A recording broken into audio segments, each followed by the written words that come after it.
than one of the leaders of the Heritage Foundation, and none other than one of the architects, the main architect of what we know now as Project 2025. This was in writing, 2018, from the White House. They talk about preparing it, meaning the Postal Service, for future conversion from a government agency into a privately held corporation. So we share that to make it clear that there's a thread here. This just didn't come out of the blue. And then I mentioned the Heritage Foundation already, which is considered a conservative think tank. Here's what they said for the last 40 years, calling for postal privatization.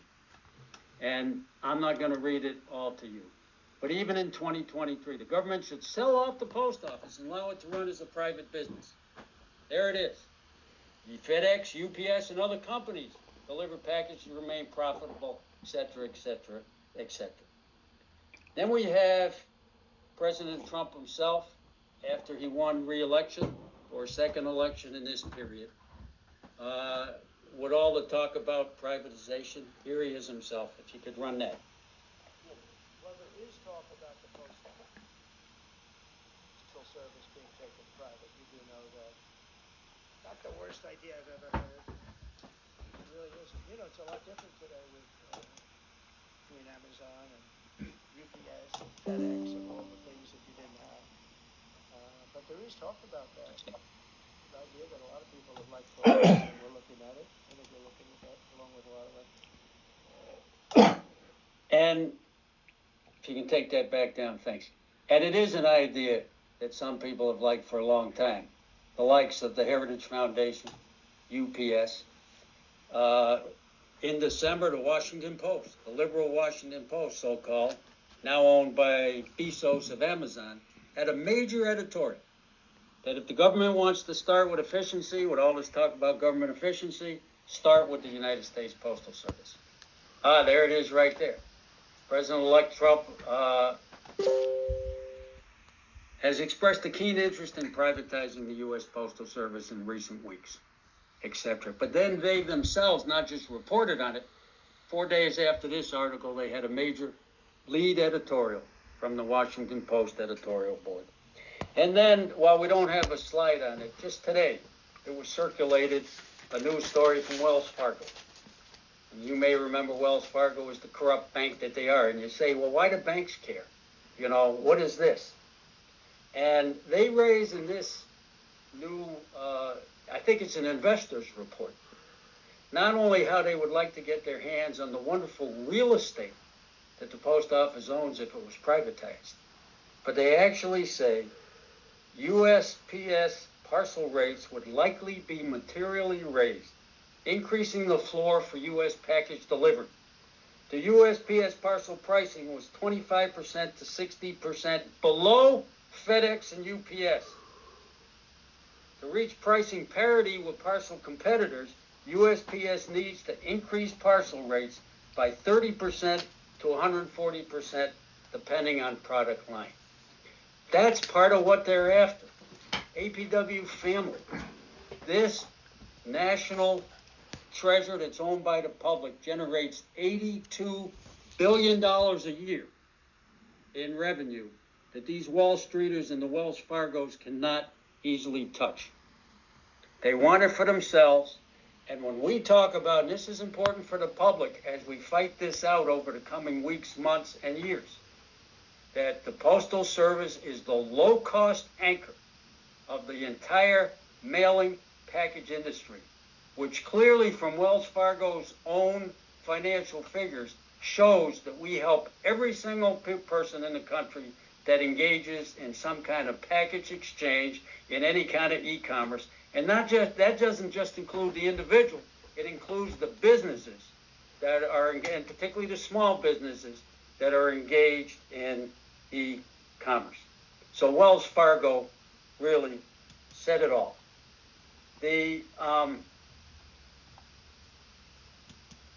So that's kind of the mile high view.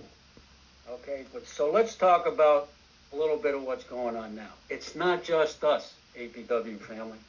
And it's important for us to remember that it's happening right now. We consider it a coup, taking over government agencies, taking over independent agencies as the post office, or attempting to, that I'll talk about more. But basically, they're using billionaires to hollow out the federal sector, and with it comes hollowing out of services that the people of this country rely on and need and pay taxes for, really, right? Elon Musk is running rampant, and he's talking about DOGE, Doge. And by the way, the best we can tell, I know it's on lots of people's minds, Doge is not yet, from all the indications we have, despite all the rumors, has not yet entered the postal headquarters. But we expect them to, and we're going to deal with that if it happens, and we're ready to deal with it legally. But remember, when Elon Musk and the people around him are talking about government efficiency, what they're really talking about is not government efficiency. He's in the press saying we saved $55 billion. Well, if you read the article, they canceled $55 billion of contracts, but then he wants those contracts. So there's an article in today's Washington Post that Musk's empire is built upon billions in government funds. Think about that. He's already got $38 billion government contracts. And the article goes into how low interest loans from the government build his business and build his wealth. So now, for example, think about this. He wants Starlink, which is his company, to take over the Federal Aviation Administration, run by the government. They want to shift it over to the private sector, just like Wells Fargo and UPS wants to shift our work and our mission over to the public sector. Private sector. So let's talk about, and it's very important too, that we realize whatever we do in defense of postal workers, the post office itself, the people of the country, it's very important that we stand in solidarity with everybody else who's under attack. Solidarity. We can't expect people here to be here for us if we're not here for each other, and vice versa. And we have to break through this divide and conquer tactic. That's how the ruling class rules. But this is a wedge between the private sector workers, and they're trying to put that wedge between private sector workers and public sector workers as somehow we, the public sector workers providing these services, are ripping off the rest of the people of the country. So let's talk a little bit about what a takeover from the Commerce Department would look like. And first off, be very clear that if they actually do an executive order to take it over, it's illegal. Now that doesn't mean that this administration is not going to try it, because there's very few guardrails. The Supreme Court is very conservative, and they're testing every limit. But it's illegal. The law is clear. I put up the first part of it where it's created by Congress. 39, code, USC code, 39 USC code, right? It's created by Congress. That means Congress has to change it, not an individual, not a billionaire, not me, not anybody who's elected president. It's Congress. So number one, it's illegal. And within the law, it was purposely set up in 1971 after the Great Postal Strike. It was part of the result of the strike to depoliticize the United States Postal Service. And that's where it went from a post office department with a cabinet position just appointed by the president, nominated by the Senate, to a board of governors that would then have 9 governors, 5 from one party, 4 from the other. Make it nonpartisan. Make the terms long enough so they encompass more than one presidential term, let's say. So there's some consistency. And in the law, it says only the board of governors, nominated by the president, confirmed by the Senate, can fire or hire the PNG. And that's what's there. So anything that does away with that is clearly a violation of law. Doesn't mean they're not going to do it. Okay? But that's what it does. Now, a hostile takeover may not take that form.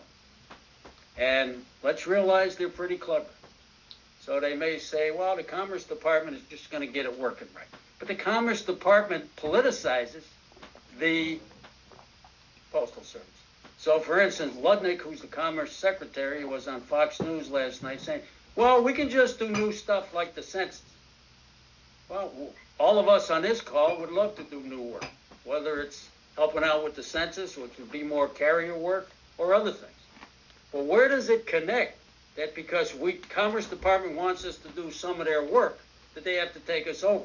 We do passports. Does that mean the State Department has to take us over? Obviously not. So we have to see through the BS, for lack of a better word, when they start raising this stuff. Well, we just want to get it working right. We just want to provide some government services, which may save some money if we run it through the post office. So, very concerning for all of us. If there's a hostile takeover, what happens to the service in time? What happens to our jobs? What happens to our union contracts? What happens to our retirements? What happens to all of our benefits? And that's a lot of what's on the line. The Commerce Department taking this over would be a huge step towards postal privatization, period. May not happen immediately. They're not stupid. They may keep delivering mail for a year or two. They may still send it to rural areas for a little while. But guess what, folks? This is a death spiral of the billionaires grabbing what belongs to the people of this country. And also, it's interesting, I'm not going to spend a lot of time tonight, but if you go back to the Postal Task Force report of the first term of President Trump, that task force, you had the OMB report that said prepare it for selling it off and breaking it up, but the task force laid out increasing outsourcing rather than bringing work in, both in processing and transportation, breaking the mail into essential and non-essential, interesting thought that would destroy us, reducing days of delivery, eliminating postal workers' collective bargaining rights, part of the task force from the first Trump administration, reducing postal workers' retirement benefits, and making it easier to close post offices. That is what the task force has already called for. And if they take full control of the post office, this is what we can fully expect from them. To start breaking it up, preparing it to sell off, maybe pieces at a time. And privatization, this is something I think that's very important for us. It doesn't have to take the path of pure legislation saying, okay, post office, you've got it, and we're turning it all over to Commerce and UPS and FedEx and Amazon. It can take place piecemeal. So we do, for instance, have a lot of people in our ranks, and you've probably heard from them. What are we talking about all this privatization stuff for? You've been talking about for years, APW, and we're still standing.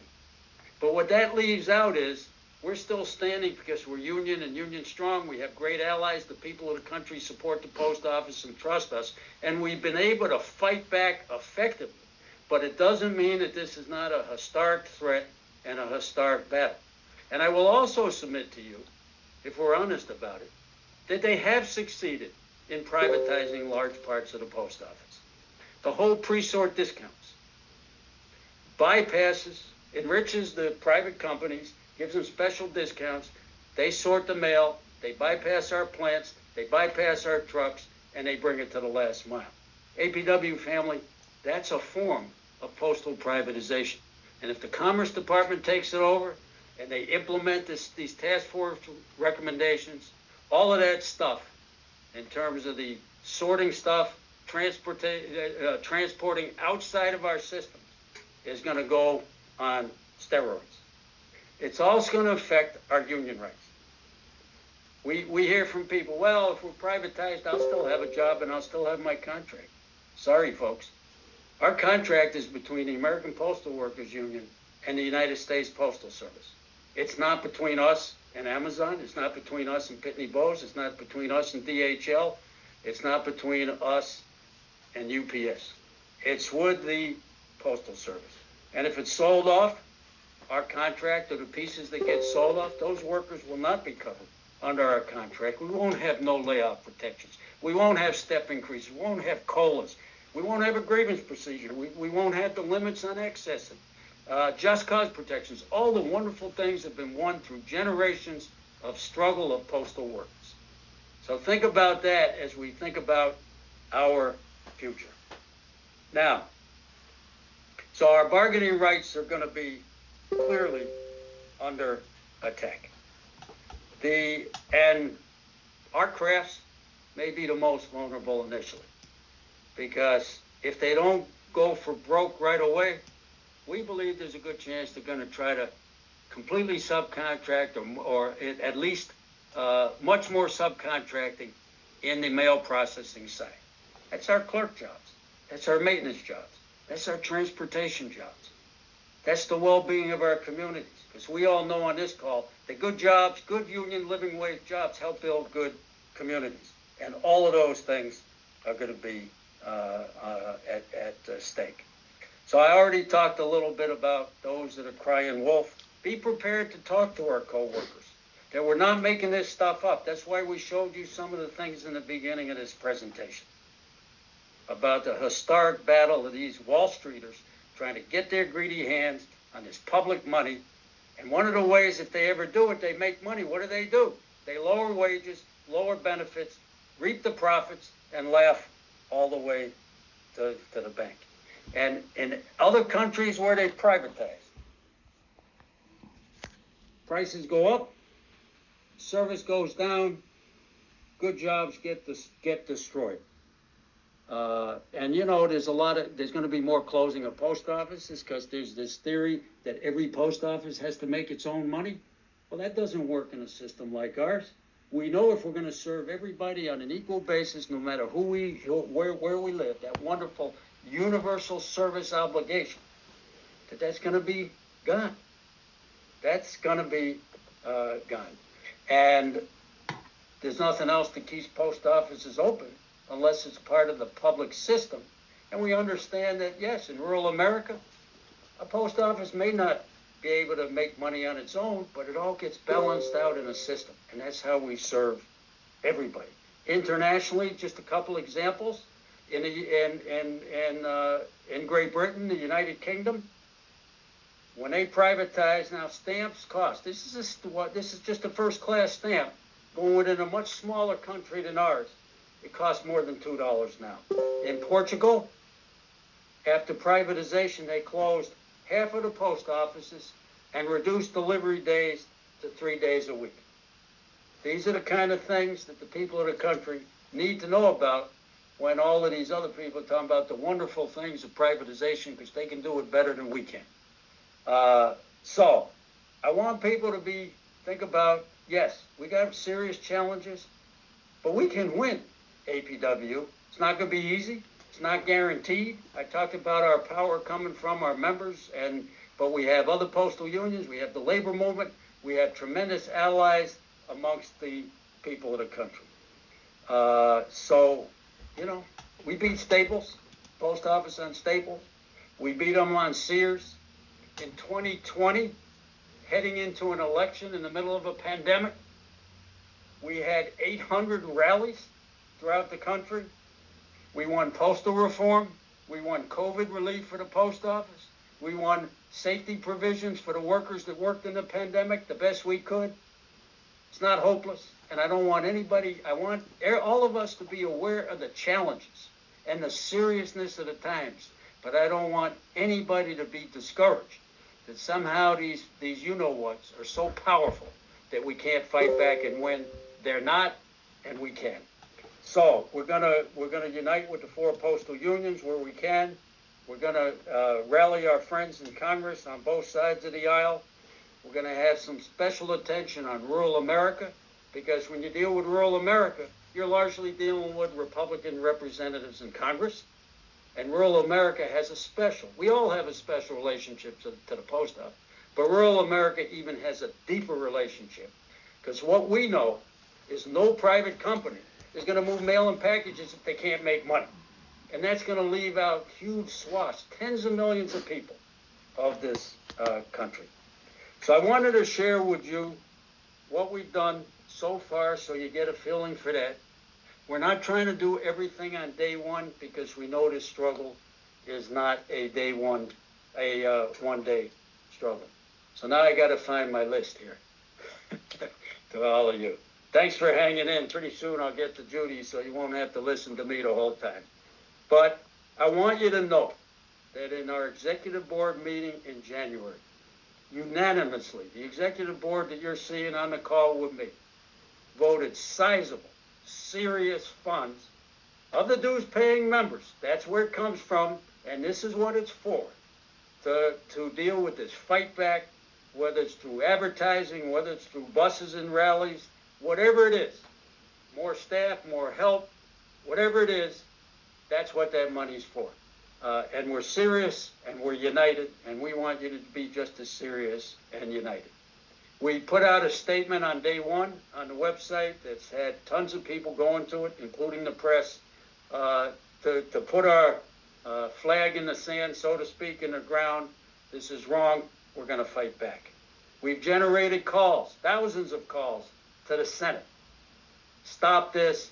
Protect the hands off the Public Postal Service. We're promoting House Res 70. I'm going to hold off on that because Judy Beard will talk more about that, as well as an effort having a joint letter with the other unions to Congress. We've already appeared on major TV networks. We're going to continue to do that. And we spread that message also in our own social media world, as well as our allies have. We're going to later talk about a letter drive that we have. We joined a rally the other day that the NALC sponsored in D.C. We're updating and reactivating a Grand Alliance to Save the Public Postal Service. 80 national organizations, civil rights organizations like the NAACP, labor organizations like the teachers and firefighters, social justice organizations like Jobs with Justice, and veterans organizations like Vote Vets. We're all part of that. But it was an old statement. And in all fairness to these organizations, we wrote a new statement. We're no longer talking about Patrick Donahoe from 10 or 12 years ago. So we're in the process now. It's already in the mail and on the internet. Notice I said in the mail and on the internet, where we're asking all of the organizations to sign on again. And that becomes an organizing tool because every national organization that's on there, most of them, also have local chapters, people who are locally involved, and we can involve and activate our allies in the local area as well. We are in the process of polling. We hired outside professional polling firms, a liberal and a conservative firm together, working on a poll amongst the people of the country, not our members. But we want to see how the people of the country are feeling. That has an impact on how we frame our message. It may have an impact on how we decide to rally or not rally. It may have an impact of how we deal with our letters to the editor and our op-eds and our TV and social media advertising. We expect the results of that within 2 weeks or so. We've activated our advertising firm to start working on ads. We're going to get them ready because when we're ready to move, we have to move. We're supporting the Board of Governors. I've already talked to a few of them personally, and we're going to have an action ask later. The Board of Governors of the United States Postal Service. Forget how you feel about them, forget other things. They have taken so far, according to the press, a good stand. And they are prepared, at least initially, if there's an attempt with a potential executive order to seize the post office, they're going to go into court. We want to help, and when somebody raised this from the field with me, and it's a heck of a good idea. We want to help give them a spine. So we're going to ask all of you to send a simple one-sentence, two-sentence thing. We appreciate your stance in support of the independent character of the Public Postal Service. They need to know that the people are behind them so that they stay as firm as possible. We've initiated meetings with the 4 union presidents. That was our initiative. It's not always easy because we have natural differences on jurisdiction and other things, but at this time we have to do our very best to pull together. And we are also in the process of actually reaching out to the management associations. That same supervisor, idiot supervisor that's writing us up 2 months ago, might be somebody we're out with on a rally to defend the public postal service. So we do have to think out of the box. Today we mailed to the locals some talking points. It's not the end of the talking points, but when people talk to the press, when people are thinking about a letter to the editor, when people are thinking about talking to each other, we have put out some basic talking points.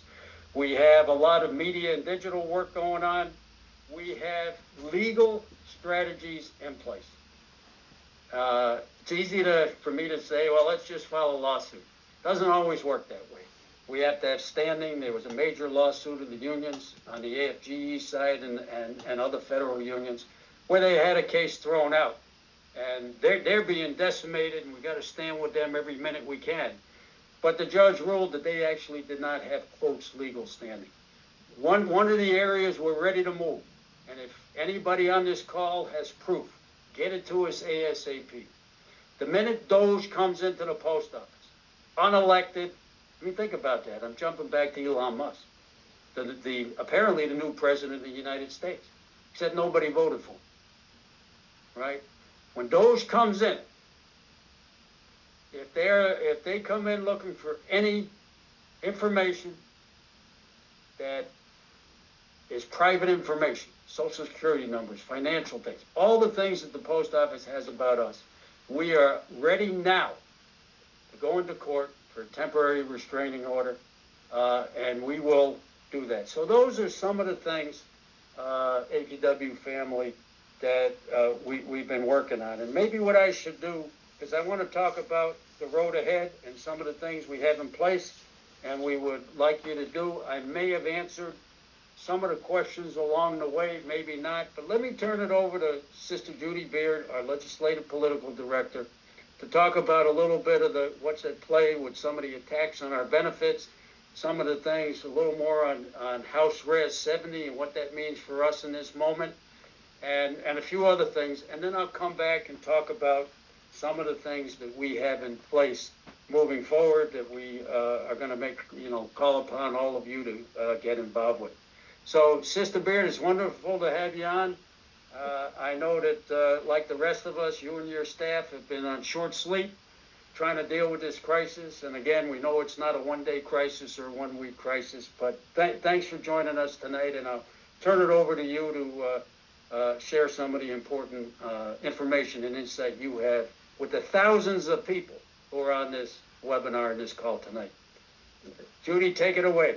Thank you, President Demosthenes, and hello to my union family. As many of you are aware, the United States House of Representatives voted just 2 days ago on a budget resolution. I got several phone calls about it. It passed by a very slim margin, 27 yes and 217 yes and 215 no.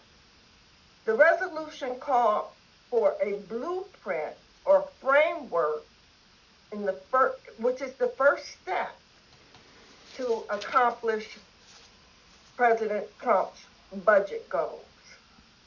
And so you called to find out, what does this mean? This budget resolution that was just passed 2 days ago called for $4.5 billion in tax cuts for the rich. Cuts. And $2 trillion in government spending cuts over the next 10 years for all of us. I'm going to repeat that. $4.5 trillion for tax cuts for the rich. And then a cut $2 trillion in government spending on other programs. Which federal programs they're going to cut? That's what the question you've asked me. What budget programs are they going to cut? Yes, federal and postal are some of the programs that they're thinking about cutting. There was a 50-page document which was created by some of the members of the House Budget Committee that lays out some suggestions. And I don't think it was supposed to be leaked, but it got leaked to the newspapers and they publicized it. Some of the suggestions were raising the FERS employees' contribution rate.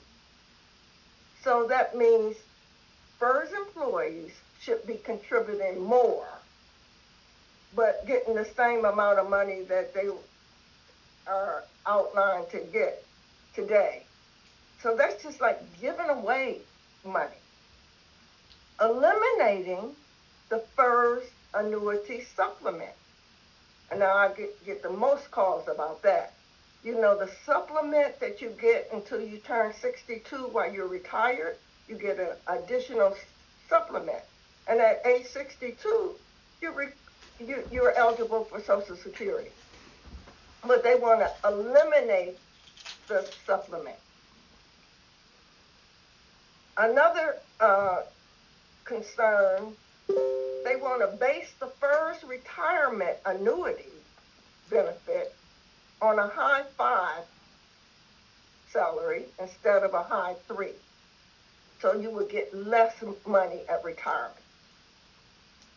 They want to move the federal employees' health benefit and fund, including the Postal Service health benefit, from a premium share that we pay, which is a model, type of premium that we pay, to a voucher system, to a voucher model. They would give us a certain amount of money. I guess when it runs out, you would have to borrow, or you couldn't get the medicine, or you couldn't get the treatment that your doctors say you need. But they want to give us a voucher. They want what this plan, like I said, it was 50 pages. They want charging a fee for federal employees' MSBB appeals. They want to convert new federal workers to at-will employment unless they accept the higher FERS contribution rate. So at-will employees is they hire you at will and they can fire you at will. No grievances. They hire you and they can fire you, but not just cause. And the seventh thing that concerns us is they want to eliminate official time for employees to perform union-related duties on the clock. So they don't want you to be able to file a grievance. And that's in writing. There are suggestions that they are thinking, how do they cut this $2 million, $2 trillion in government spending, $2 trillion. In addition, cuts to Medicare and Medicaid would be needed to meet this resolution level budget cut. Thankfully, none of these cuts that I just named are set in law or are official or in writing as a bill right now, because the House and the Senate must first pass identical budget resolutions, one in the House and one in the Senate. Since the Senate passed their own resolution last Friday, it doesn't look anything like this. The House and the Senate will now have to negotiate to create one identical budget resolution that can pass. Once passed by both chambers, a process called reconciliation starts, which is how the budget becomes law. Reconciliation only requires a simple majority vote in the House and the Senate. So without this reconciliation, the Senate requires 60 votes to pass, which would mean it'll have to be both parties. It couldn't be just one party voting for it. So they don't want that. They would rather the 50 plus 1 in the Senate, which could be done by one party. Of course, the party that is in office right now is the Republican Party, as opposed to the normal 60 votes needed in the Senate. Since the House, Senate, and White House are controlled by the same party, reconciliation is being used to avoid any input from the other party. Reconciliation is rare. It has only been used 23 times since it began in 1974. House Speaker Mike Johnson said that the new reconciliation budget will be ready around early May. However, on Friday, March 14th, the government is going to run out of money and shut down if they don't have a bill. So he's already said that this bill is not even going to be ready until May.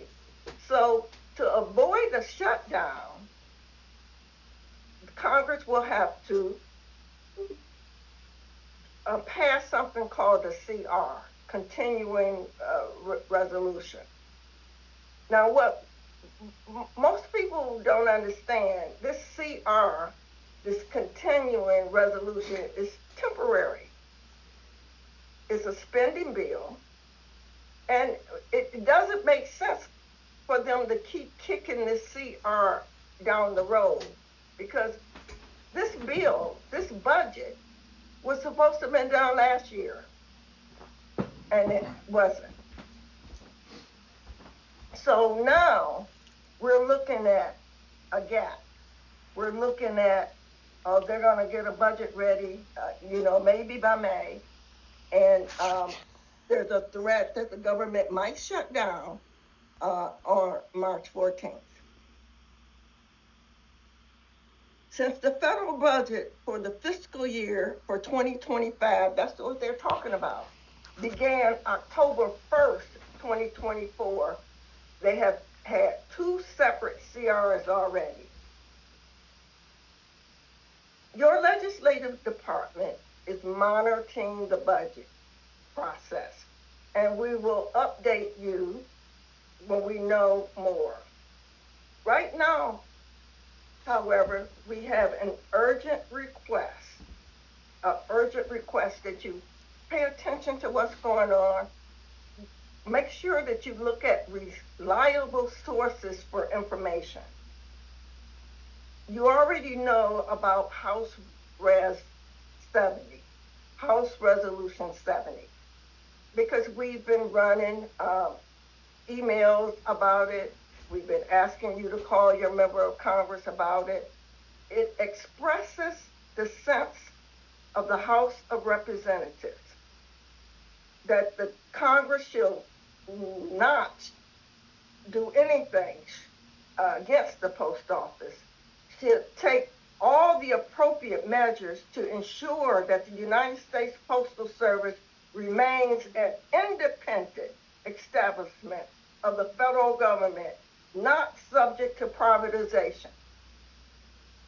We've asked you to call your members of Congress in the House of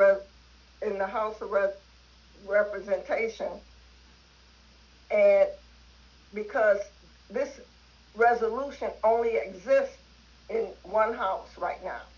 It's not in the Senate right now. But it will be great if both sides of the aisle just commit to, hey, we're going to fight. We're going to fight to make sure that the Postal Service remains independent. And the bill was introduced in a bipartisan way.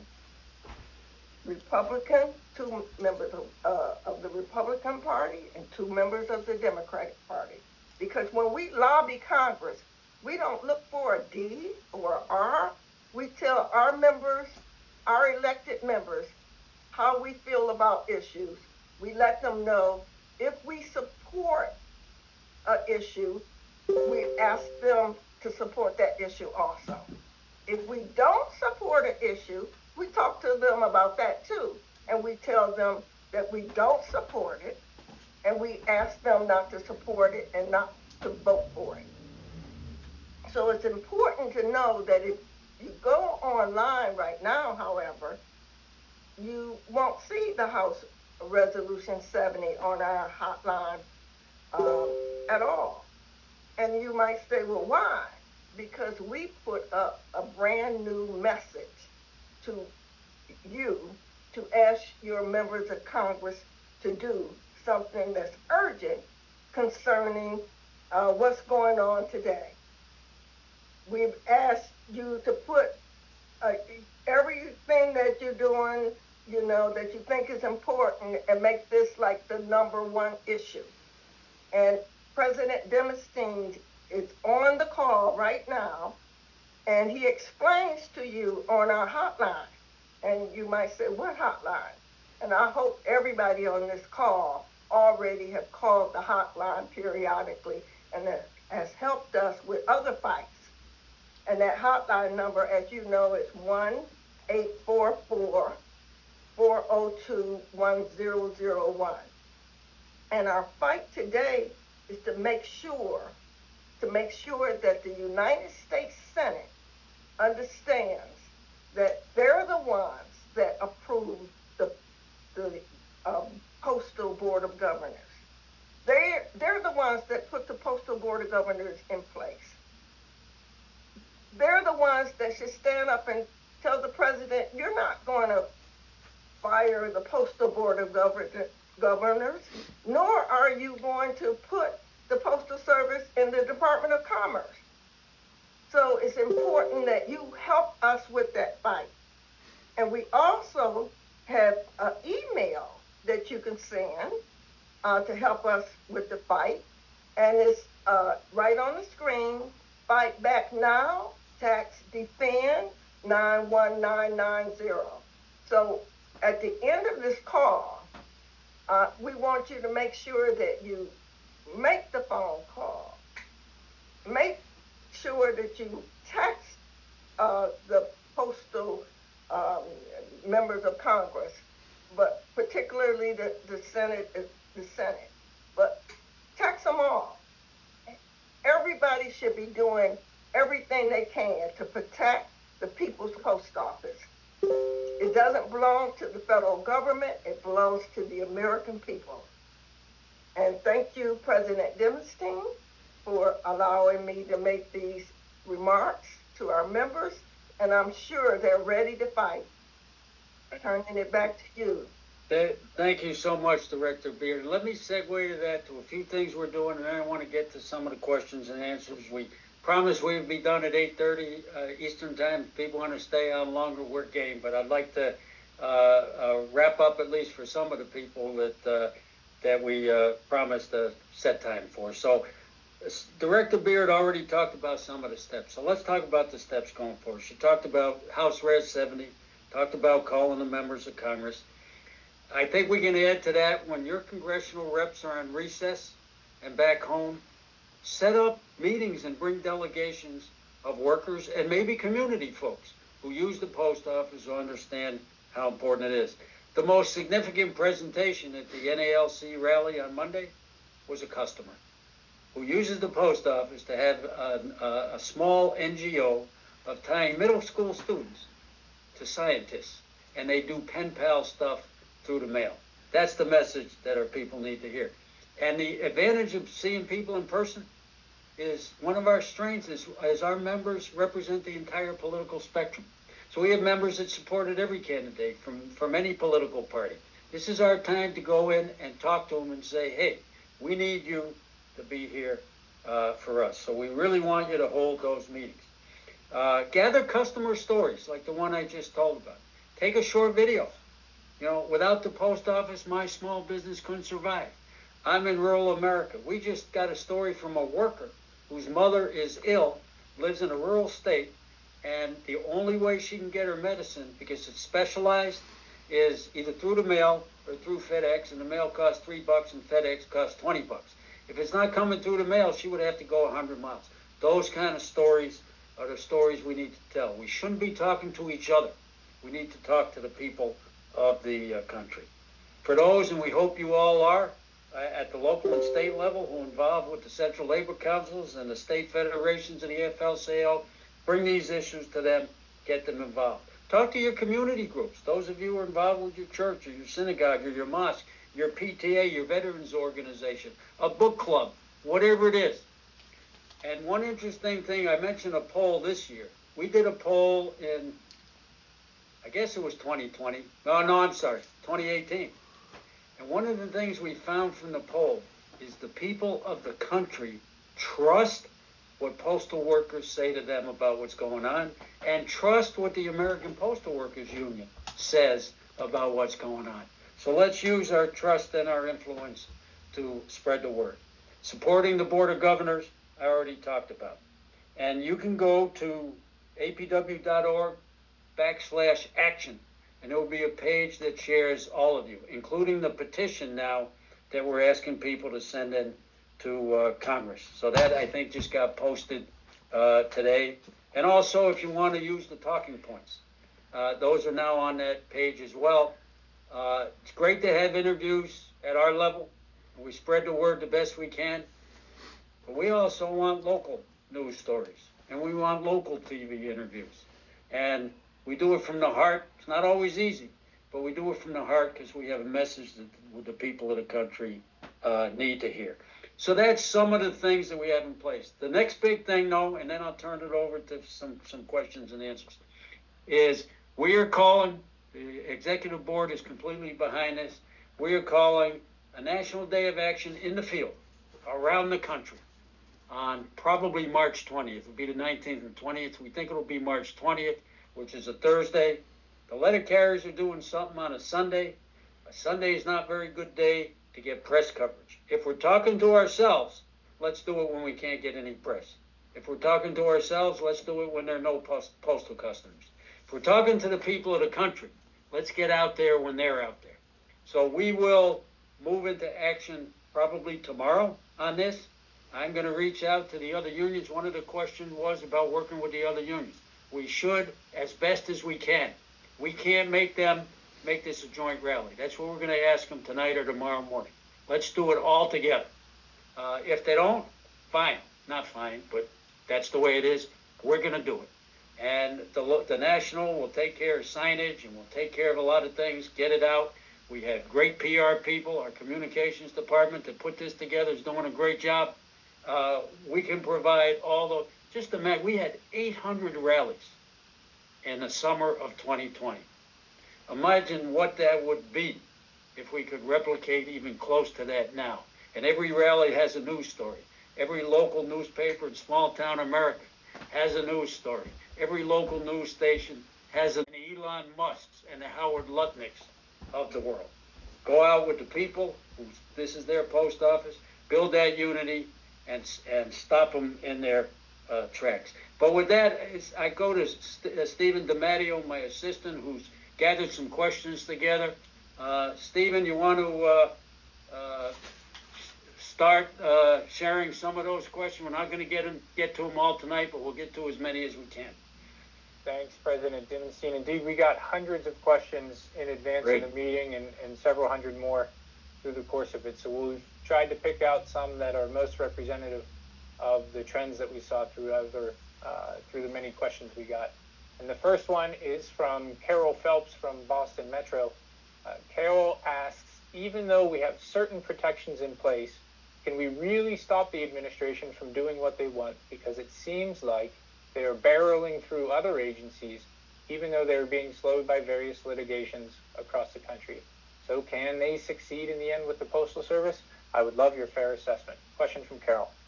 Well, that's a very good question. I'm sure it's on all of our minds. I guess the best answer I can give all is There's one way to guarantee that they win and we lose, and that's not fight.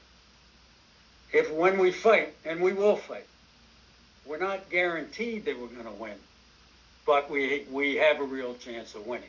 And when we add in, Carol, the fact that the people of the country really do support their public postal service, even with some ongoing problems with the mail and so on, when we take into account our allies in the community, our allied organizations, we can take into account how much the people trust postal workers, when we take into account that we're everywhere.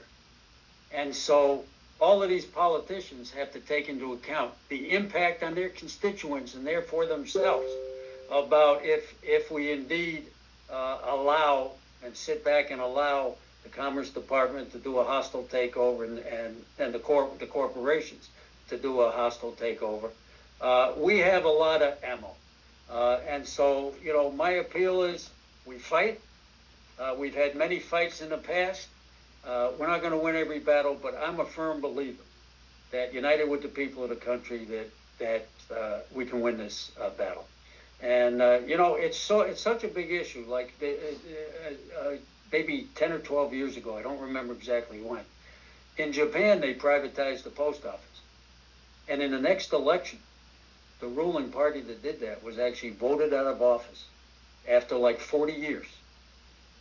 And the question of the post office was one of the primary reasons. So these politicians have to take us into account as well. You are right, Carol. They're barreling fast and furious, shock and awe. That's part of their plan. How do you fight? What do we do next? And so that's one of the reasons we haven't rolled out everything in one day. Because, again, we know it's not a one-day battle or one-week battle or one-month battle, but we also have to pick our shots. And when we move, we want to move with real, not just unity, but focus in that area that we know we can make a serious impact. So I'm optimistic, but I can't sit here and guarantee we'll win. But I don't think they're going to easily take out something as beloved to the people of the country. And hear how ironic it is, and this is one of the things we talk about in the press.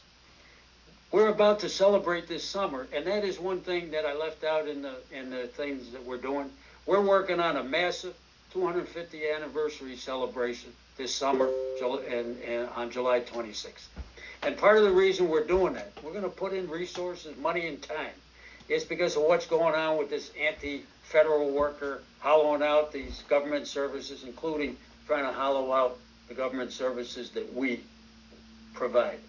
So here we are, fabric of the country. Yes, it's changing. It's changed throughout the generations, but still so invaluable to the people of the country. We're going to counter those celebrations. Happy anniversary, Postal Service. We're going to be here for you for another 250 years. And so we can counter a lot of their crap. And then they're going to have to come through the people of the country. So that's the best answer I can give. It's a very good question. But we don't want people to be discouraged, but we're gonna have to fight the best way and the right way that we can. Ready for your next one, President D? Sure. All right, this comes from Jesus Gonzalez. He's in Charleston, West Virginia. Jesus asks, how can members in deep red states try to influence Republican members of Congress to support the Postal Service? Very good question. Look, I'm not a fan of the red-blue stuff, so that's just my opinion. I think it divides us as working people. But that aside, we know that in most of the rural states right now, in the political landscape of the United States, most of them are represented in Congress by Republican House and Senate folks, and in many cases, governors as well. But here's the connection. Here's how we convince people. Tell those stories about the customers and talk about how important the Postal Service is to rural America and how no private company will do in rural America what we're bound to do by law and our mission. There is no way UPS, FedEx, DHL, Amazon, whoever else it is going to move a package that they can't make money on. And down the dirt road in Vermont where my sister lives, they're not going to make money on most of those packages. And so part of the appeal to the representatives of the more conservative states, which are often the more rural states, is exactly that deep connection between rural America. Often there's less internet. And think about if you're a small business in rural America, or you're selling Etsy or eBay. Think about what Wells Fargo said. They're salivating over the idea that if this thing is taken private, the package rates will go up, and that'll be good for their investors, right? It's not going to be good for the people of the country, especially the people in rural America. So I think there's a natural affinity and connection between postal workers in rural America, the customers in rural America, and the people who are elected in rural America. And sometimes folks, and Judy Beard and I do this all the time, we'll go on Capitol Hill and we'll talk to people that are against working people and unions on almost every issue. But when we stick to the post office, we got a lot of friends, and we got to build those relationships. And that's going to be very, very important. And that's why your question is so good and important. Very important, especially important in a time where the White House is driving, and the Heritage Foundation, let's not forget them, and UPS, let's not forget them, are driving this new thrust of postal privatization. And while some people are saying, well, they're really not going to privatize, you see what Wells Fargo is jumping on the bandwagon, you see what Bezos and the Washington Post did. They think this might be their time, and we got to make sure it's not. Back to you, Steve. Sure. The next question comes from Tara Pickle in the Denver area local. Tara asks, how can we better organize local union members who are feeling hopeless and see our union as a third-party service provider rather than an organization composed of and controlled by us, the members? Oh, that's another very good question. You know, that third-party relationship is a huge problem for us. You know, the idea that some of the members just look at us as taking care of their grievance, taking care of their problem. We're some kind of lawyer, some kind of social worker, some kind of insurance agents. And we always try to impress upon people that we're strongest when everybody gets out of the stands and are not spectators and are playing on the field, right? And so this is a time I think we can really explain to our people that our big fights like this are outside of our contract, over and above our contract. And if we're going to win these fights in the political arena, in the streets with the people of the country, on Capitol Hill and governor's offices and everything else, everybody needs to be involved. And by the way, as an aside, I think this is a good time to talk to those non-members about being in the union, because their jobs are just as much on the line as everybody else. Those union rights that they won't pay for are on the line. Imagine if, in the APWU, if they do away, if the government does away with dues checkoff. We'll find a way to rebuild. It's not going to be easy.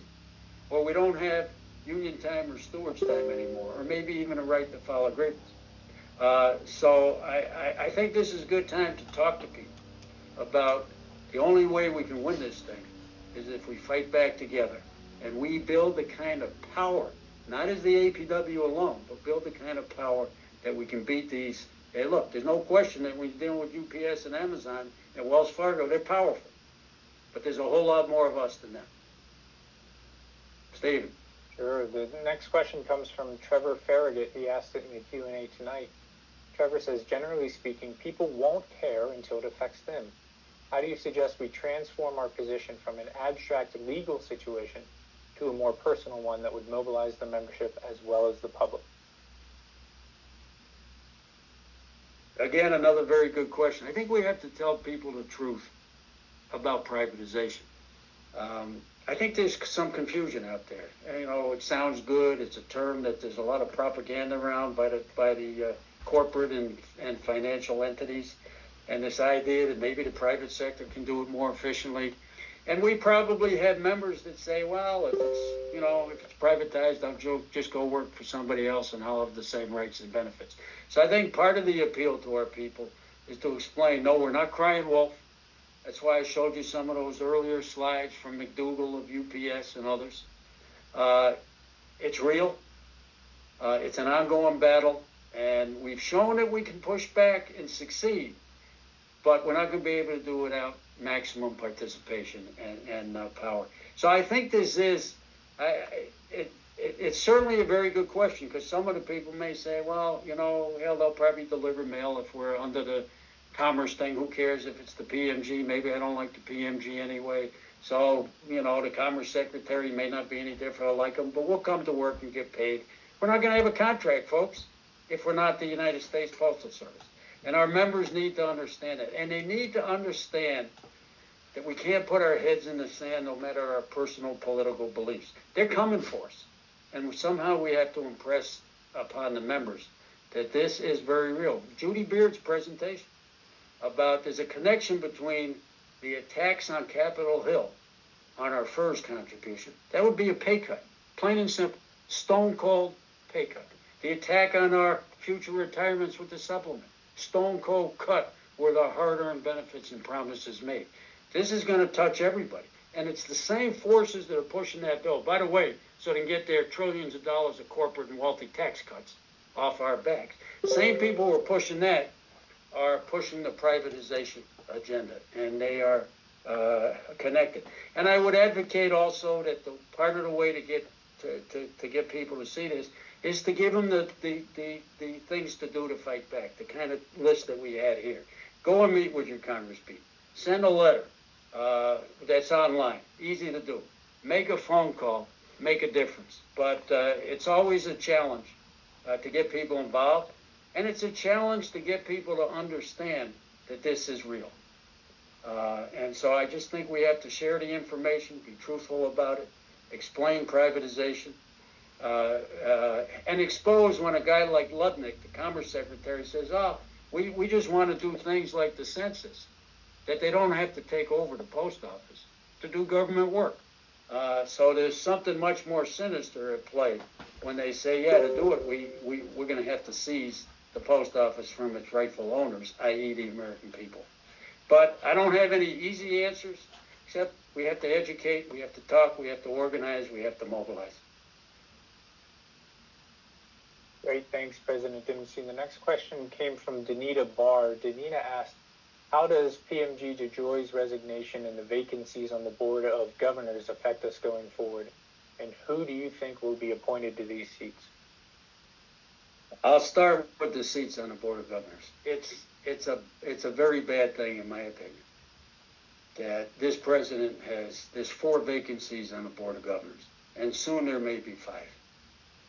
That means that when we talked about the executive order, potential executive order, and it was in place, they didn't issue it, they pulled it back because they maybe want to make it stronger for them, or maybe they're getting a little cold feet because there's so much resistance already. But Stephen, go ahead with that question. I'm sorry, I get so excited I lost my train of thought there for a second. How did DeJoy's resignations and the vacancies on the board affect the situation? Yeah. Thanks. Yeah, really excellent question. So I was starting to talk about the EO. So the EO would say, we're just going to fire them all. There's another path, and that is that the president could just appoint the worst of nominees who will do his bidding. And we already know from the Senate that they will confirm anybody, whether qualified or not, to any nomination, thus far anyway, that he has made. So what they may do is not do the executive order directly. They just may appoint the most vicious, anti-public post office people to the board. The board sets policy, control the board, then fire whatever PMG they want to, and then take it from there. So they have a few different paths, and we're going to try to very much influence the best we can who the next governors are. But most of that control is going to be in the hands of the president.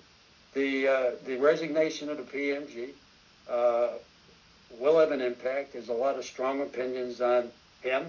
I don't think he proved to be a privatizer. We don't have to agree with every change that he's making, even if we understand need for change in a changing world of communications with the internet.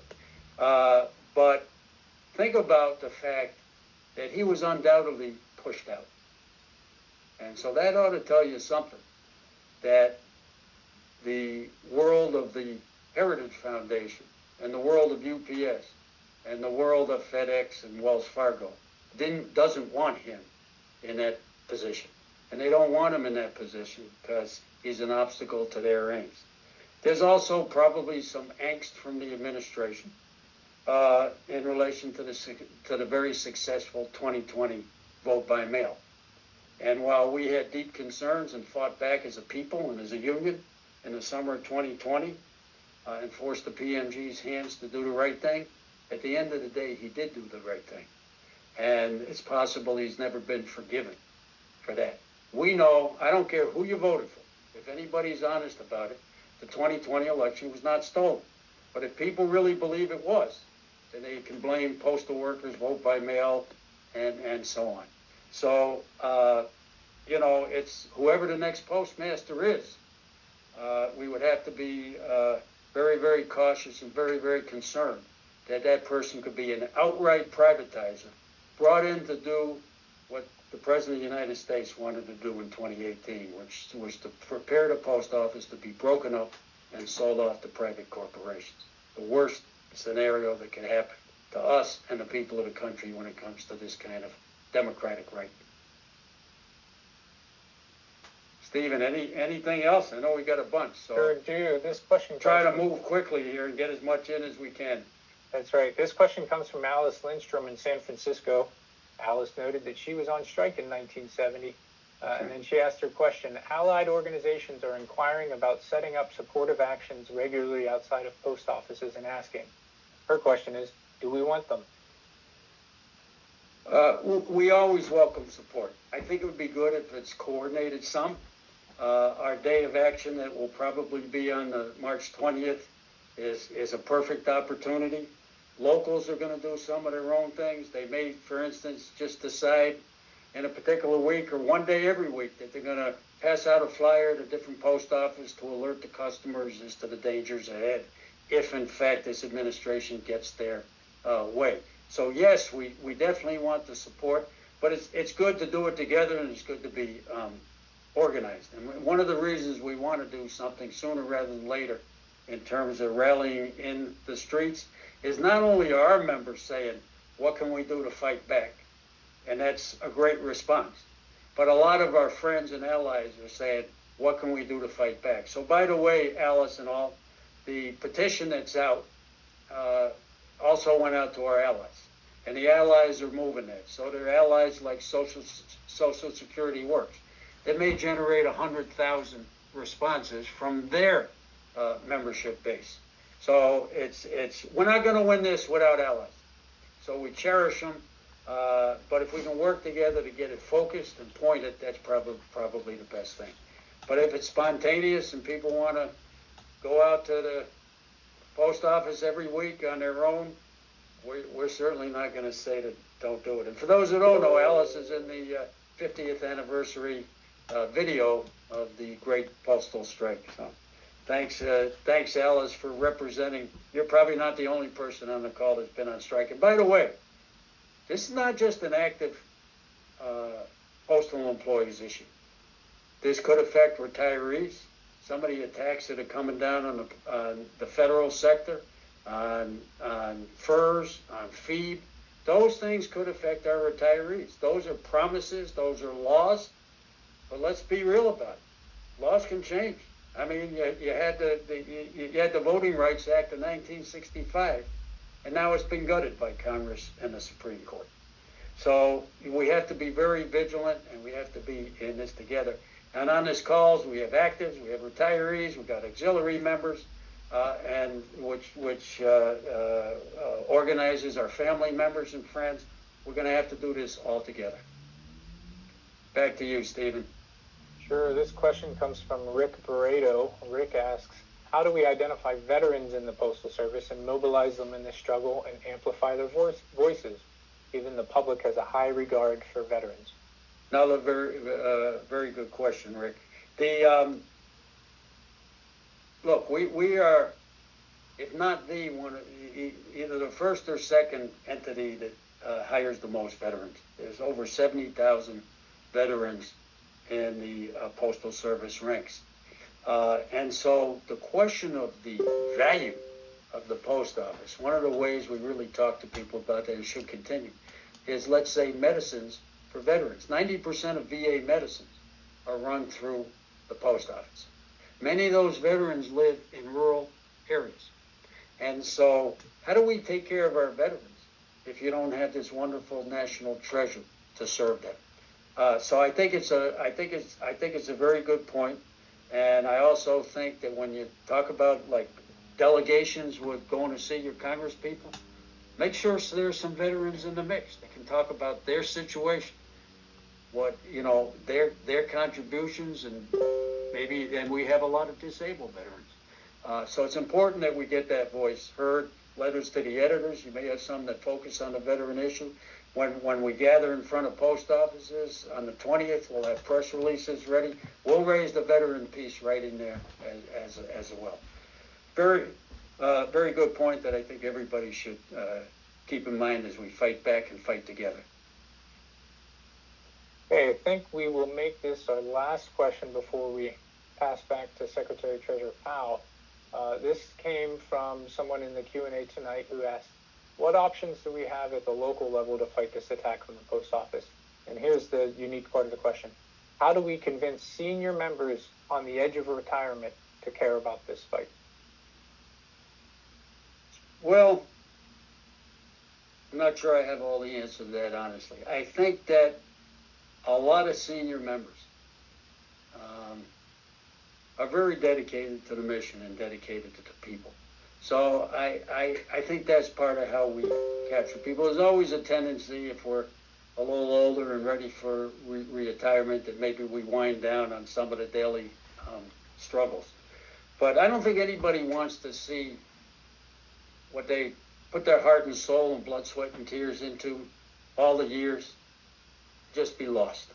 And I think you'll find with our senior folks a real pride in what we've done, a real commitment to the people of the country. And I think that's part of how we can appeal to people. We also have the question of solidarity. Always a battle to build, but we need solidarity from those whose careers are winding down with those who are just getting started.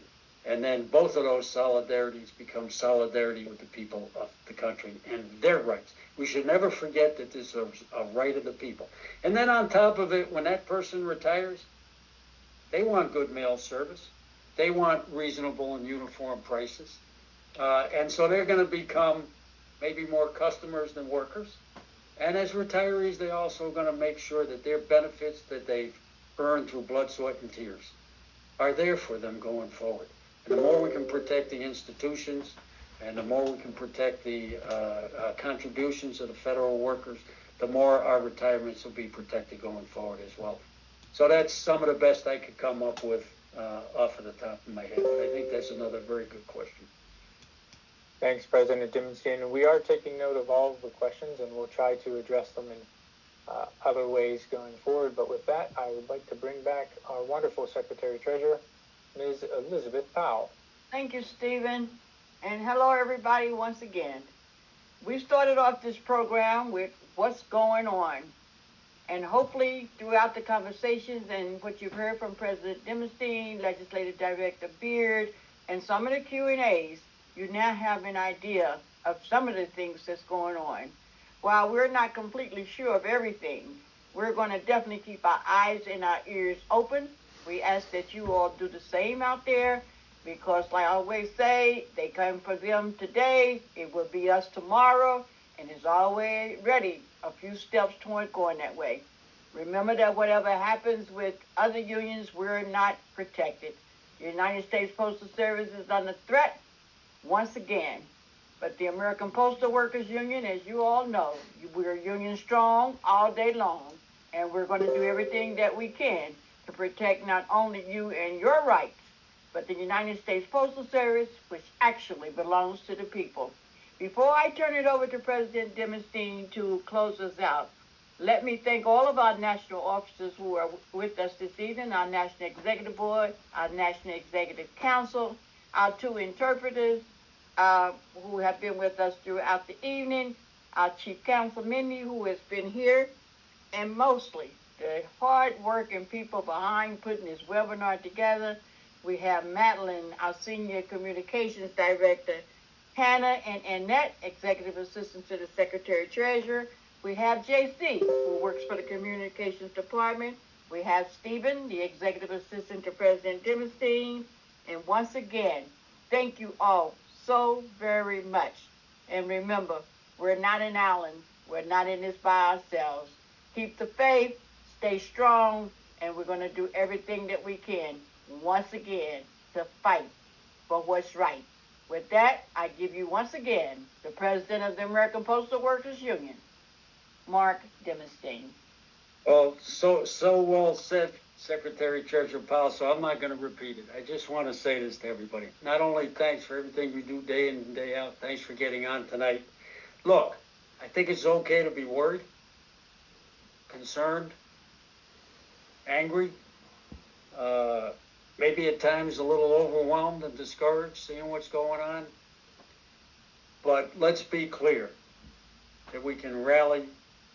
Our strength is in our unity. Our strength is in our solidarity, and we can overcome and we can win. We don't want what's coming down on us fast and furious to divide us up, to discourage us, to think we're alone. As Sister Powell said so well, we're not an island with each other, and we're not an island in relation to the rest of the working class. So I'll leave you on two quotes.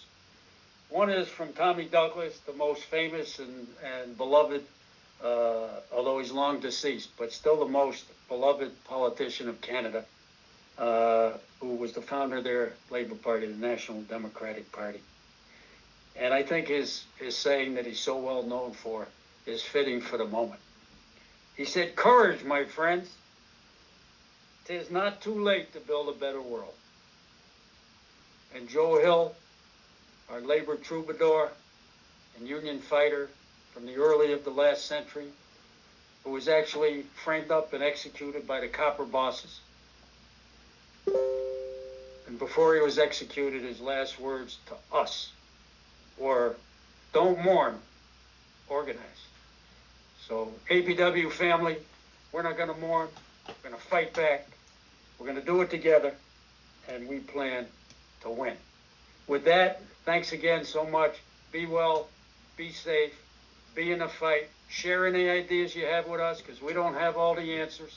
We're unified as a national leadership. We encourage all of you to unify at the local and state levels. We can put other differences and problems aside for other times. This is the fight of our lifetime. So carry on, everybody. Solidarity forever, and thanks again for joining us tonight.